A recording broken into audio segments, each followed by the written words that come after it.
Good afternoon to you. First of all, I would like to apologize. We're supposed to be here exactly 2, but today this office has not been working so much so that I could come early.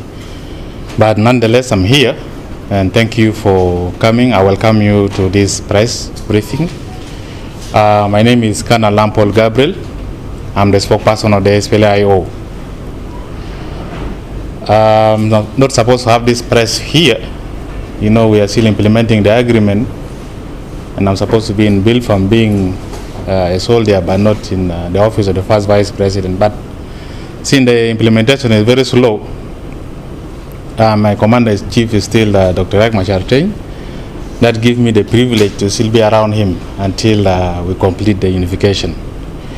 So I welcome you to this office and to this press briefing of today, the 13th, February 2025. My briefing will be basically divided into 2. Then the third one will be in case of any question that you people have, and I'll be here willing to answer. I'll be talking on the intentional violation of the transitional security arrangement that has been happening beginning early January to yesterday. On 12th of February 2025, that was yesterday, there has been an aggressive attack on the SPLA-IO cantonment site of Rirangu in western Equatorial State by the SSPDF under the command of General James Nando. The SPLA-IO force had to tactically withdraw to a safer location with no single casualty or injury. However, of course, they had to desert the training center or the cantonment site for fear of losing their lives and destroying also the properties. Yesterday, there was a JDB meeting. In the JDB, that question was raised as to why is there a violation in the cantonment site of the SPLA-IO. However, the SSPDF denied their participation in the clashes, labeling it as a tribal war between the Azande and the Balanda tribes. However, there was a video that was shot in the cantonment site, and in that video, we were able to see how Brigadier James Nando, with his bodyguards, celebrated the capture of Rirangu cantonment site by the SSPDF. So technically, the SSPDF participated in the violation of yesterday, but denied it. At the same time, there was also evidence that showed how they participated in it. That is 1. 2, expansion of territory by the SSPDF through dismantling the SPLA-IO assembly areas in western Equatoria and western Baragazal in the name of removing illegal checkpoints. This is started on the 12th of January 2025 to the 2nd of February 2025. We have seen series of attacks. I started from Kubribo to Ngolamba, western Baragazal, and proceeded up to Jur River on the 2nd, in complete violation of the agreement. It should be noted that the SPLA-IO did not refuse to close down the so-called illegal checkpoints. The challenge was that there was no consensus reached between the SSPDF command and the SPLA-IO command on the modalities to be used to close down those checkpoints. We know there was a resolution from the Governors Forum that there are complaints from traders, complaints from civilians regarding taxation on the checkpoints in the country.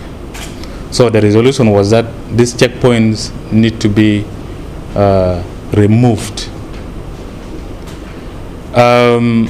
The SPLA-IO understand that completely, but we need to understand the kind of checkpoints that are there in this country. There are checkpoints that are meant solely for security purposes, and there are checkpoints that, even if it is for security purposes, it involves a little bit of taxation in it. That was what we were talking about. There was no consensus reached on the modalities. Who was supposed to be the one to remove the checkpoints, especially in IO control area? Should it be the SSPDF or should it be the SPLA-IO? And if they are removed, especially when it becomes like a security checkpoint, who are supposed to be deployed there? Those are the modalities that we're talking about. So it wasn't, there was no agreement or there was no consensus reached between those two commands. The unification of forces also is not yet completed, and there are still areas controlled by the SPLA-IO that are designated as assembly areas. The checkpoints in those areas are mainly for security purposes, but not taxation. The agreement did not in any way give unilateral authority to the SSPDF to dictate terms in the SPLA-IO control areas. You can't come to our areas and start saying remove the checkpoints. We are still implementing the agreement. The security arrangement is not yet completed. There is no way you can come. There is no way even the SPLA-IO can come to the SSPDF territory and say please close down the checkpoints. That will never happen. As long as we are still implementing this agreement in letter and in spirit, it can't happen. Unless if we have a different agreement that we need to implement. The SSPDF therefore used the resolution from the Governors Forum as an excuse to expand their territory and also destroy the SPLA-IO assembly areas, which is in complete violation of the permanent ceasefire. Article 2.1.10.4 of this agreement prohibits offensive, provocative, or retaliatory actions such as dissemination of hostile propaganda, recruitment, mobilization, redeployment, or movement of forces except for administrative and logistical purposes, which shall be communicated to the citizen prior to movements and any other activities that may jeopardize the agreement. You see, when we came to Juba, we had several meetings since 2018 to date. The JMCC is there as a mechanism to monitor ceasefire. The citizen is there to monitor any violation. The JTAC is there to make sure that training is in place. And the JDB is in charge of command and control of all the forces to the agreement. If we are implementing this agreement, you can't cross from one area to another, move these forces without giving prior notice to the citizen. We have traveled, we have moved as JMCCs, as JTACs, or as members of the mechanism to various places, but whenever we move, there are citizens involved. There are also members of the joint units involved. You can't go on your own to a territory that doesn't belong to you. So this article was completely violated by the SSPDF beginning from early January when they deployed in Bo Bridge to yesterday, the 12th February 2025, when they attacked Rirango cantonment site. A cantonment site is an area designated by the agreement to harbor or to canton the forces of the opposition. It's the same like the barracks of the SSPDF. And we are all partners to the agreement implementing peace. How then is it rightful for the SSPDF to move from their area barracks to a cantonment site and say it is justified? It's not. It is intentional. It is to provoke us to respond. It is to destroy the agreement. So this article was completely violated by the SSPDF. We do not know their intention. We do not know what they want. But to the SPLA-IO, this is waging of war that only destroys, destabilizes the country, send our civilians who are very innocent, very vulnerable, to the bushes. We send them to IDPs. What is the gain in doing that?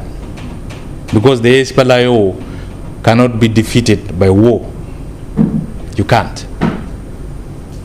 We have tried, they have tried, but we decided to sign an agreement in 2018. That's why we are here in Juba.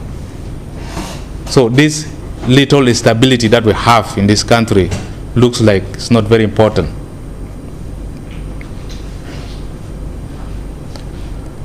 We go to the current stage of the transitional security arrangement. Let's leave about the violation a little bit. We know that we have sent forces to cantonment centers. We have trained them. They were graduated. But what we have not seen is the continuous deployment of these forces. So all the graduated NUF except the army component are still not deployed. They were graduated in 2022. But up to today, the national police, the national security, the wildlife, and the other organized forces are all not deployed, except for the army. We have managed to deploy around 8 battalions to the various parts of this country, but still there are others that are still in the training centers that need to be deployed. Yet, when we looked at what is happening in this country, all the security units loyal to the SPLM IT GONU or the SPLM IG are busy recruiting, are busy training, are busy graduating and deploying new forces. This is a violation, because the agreement says no recruitment of new forces until you complete these forces, or you completely unify these forces that are in the training centers. But they are doing it. Now, when we asked, are those forces who are supposed to be the necessary unified forces not South Sudanese?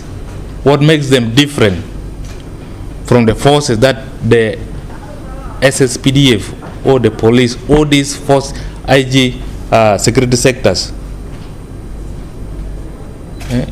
What is the difference? Are these forces more South Sudanese than the rest? Or the unified forces are less South Sudanese than those ones they are recruiting? If we are all South Sudanese, we call ourselves as citizens belonging to this country, why will you not deploy these forces that are still in the training centers? This is not justifiable. It does not need money to deploy these forces. From 2022, where did you get the money to recruit these new forces from?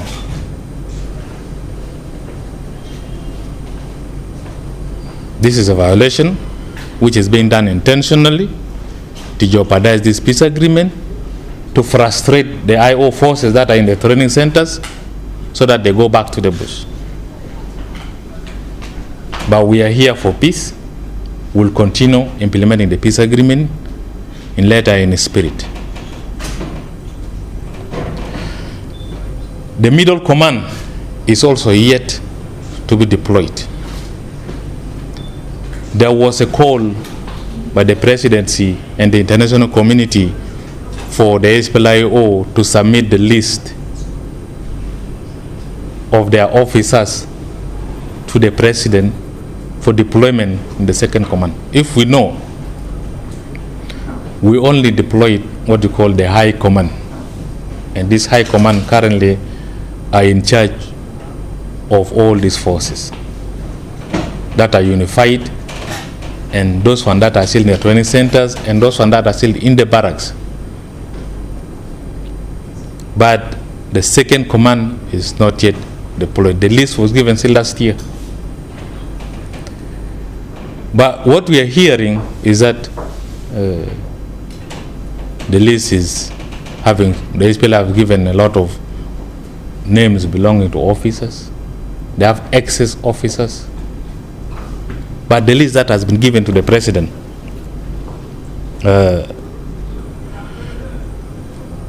has got, okay, the SPLA-IO has given its list of officers to the president for deployment in all the security sectors based on the agreed percentage of 60% for the SSPDF, 30% for the SPLA-IO, and 10% for SOA.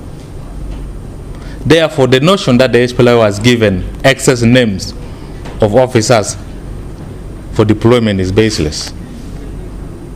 When you look at the structure that is in Bilfam, the structure that is in the National Police Service, in the National Security Service, we took our part of the 30% and allocated it to our officers. And those names of officers have been submitted to the president based on that percentage. Not just bringing random names and giving to them. No, it's not like that. It was based on the agreed percentage. There are other names that are given, just like in the dam record. The SSPDF have got a dam record. They have got excess officers that are there in Bilfam. Why are we not talking about them? Why are we busy talking about the SPLA? Why can't you first of all look at the list and say, okay, let's deploy this one based on the structure that is there on the paper. Then we see the reserve. How many are there in the reserves? So, instead of looking at what is at hand, people like talking things that are not there. And secondly, this list, when it was given, handed over to the president by the first vice president, we were also so surprised that the former minister of the presidential affairs, Honorable Bakasoro, gave the list to the head of units, like the SSPDF was given to the chief of defense force of the SSPDF. The one for national security was given to the DG of national security, for the police, and also the other organized forces. Now, if we may ask, who from this head of unit is senior to Dr. Machar? Who is the first vice president of the Republic of South Sudan, who also doubled as the commanding chief of the SPLA? Who is senior?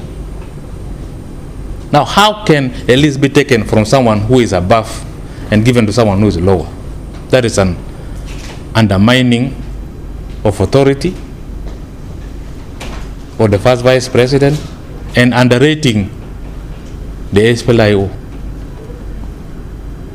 So we all got disappointed when we hear about that, or when we heard about that.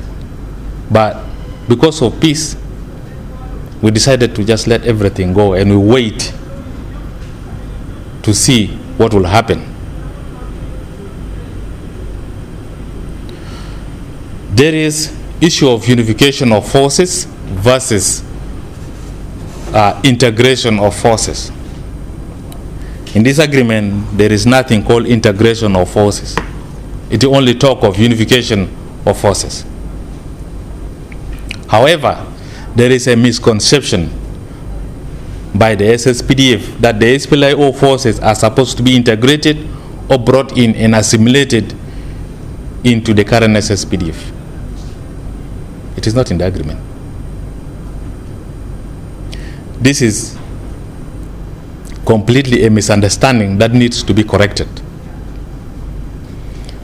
No SPLA-IO soldier will be integrated into the current SSPDF. We all know how we operated during the war. We all know where our loyalty stands. The SPLA-IO is loyal to the SPLA-IO. That is for facts. And that's the reality. Same with the current SSPDF. They are loyal to the SPLM, IG. That is the reality. Same with SOA. That's why it was said that these forces need to be removed from these political parties, trained, unified, then deployed, so they become a national army. Now, how can you bring a party, a force loyal to a party, and put them to another force loyal to? What about the country? Do we have to only have a party force, or we need a national army? So, the current SSPDF force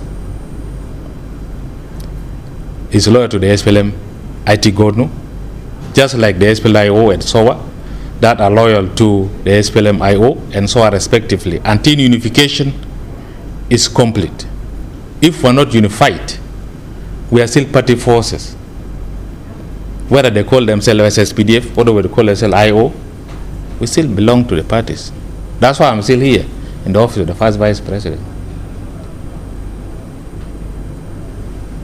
He's the chairman of the SPLA-IO, but also is the commanding chief of the SPLA-IO. Until the unification is completed, he will remain the commanding chief of the SPLA-IO. And I will still be the spokesperson. There is no way it will go away.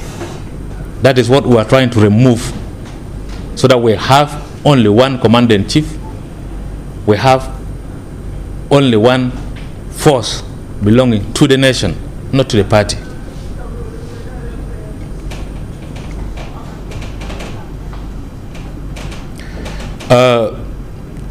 It is evident, this is evident in Article 2.2.5 of RRCs, which is stated that half of the members of JTSC, let's go to JTSC, shall be from Tigono, and the other half from the opposition group respectively.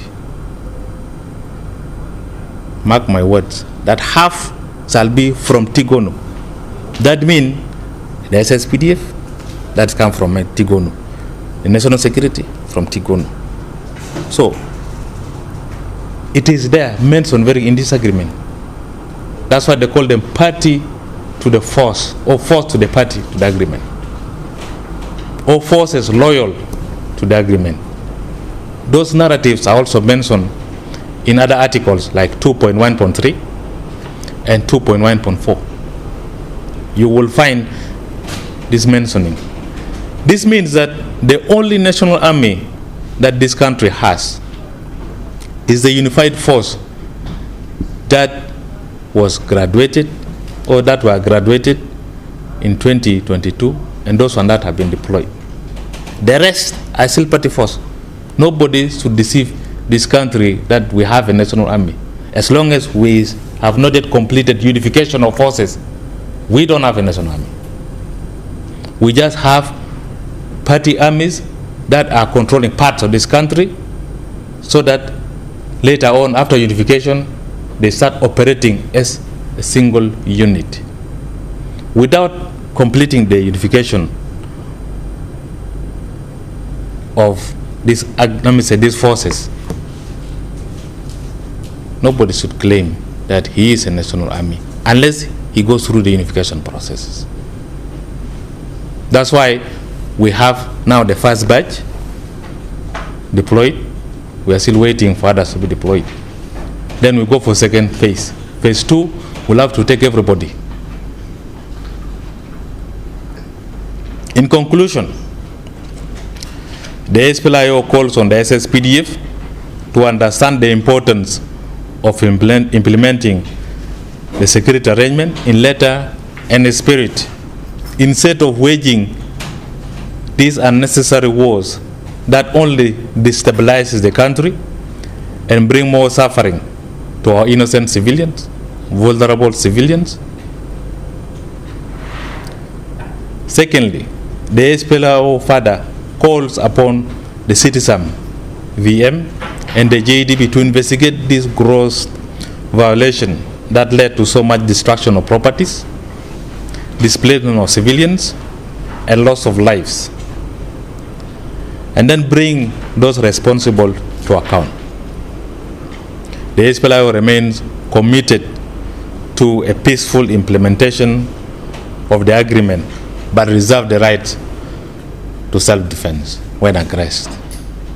You cannot continue to attack us and we continue sleeping. Our lives matters. The lives of people in our control areas matters. So nothing can be taken for granted anymore. We have taken enough heat. Several cantonment sites have been closed. Several training centers have been closed. We start counting from 2019 to date. Why? So we are saying enough is enough. This needs to end and must end now. The more it continues, we are taking this country to a place where we do not want. As army officers, as people in uniform, we call our brothers in the SSPDF to realize the importance of this peace that we have and put the lives of our civilians more important than their own political interests. With this, I come to the end of our press. In case anybody has got any question, you're welcome. You state your name and the media outlet that you come from.